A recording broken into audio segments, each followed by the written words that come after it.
Hi guys, this is Jana O'Brien from Lighter Self, and today I'm going to show you how to do a proper push-up. First, you spread your fingers apart and grip the ground with your hands. Do not rock to the outside of your hands like this. Your thumbs also should be in line with your nipples, with your elbows at around 45 to 60 degree angles away from your body. Also, your shoulder blades should come out at the top of the push-up and should come in at the bottom of the push-up. You should be engaging your core, your glutes, your quads, everything so you can support your low back. And your push-up should be like a moving plank.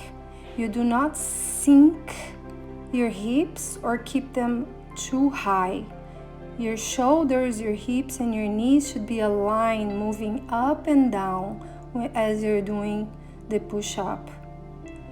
Also, you drive back through your heels to engage your legs and to support your core a little bit more, trying to move up and down in a straight alignment.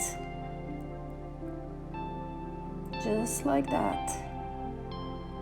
I hope this was helpful, and I hope you try it. And again, if this is too hard for you, just modify it by bringing your knees to the floor.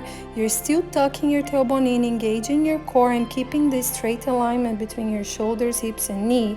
This is much better for you than going with a full push-up and injuring yourself. So make sure you keep proper form. Another modification you can do is against the wall if you're still not ready for a push-up on the floor. That's much easier. Just make sure you're keeping the straight alignment between your shoulders, hips, knees, and feet. You're still in that plank.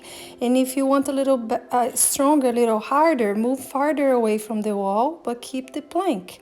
And that's it. I hope you enjoy this.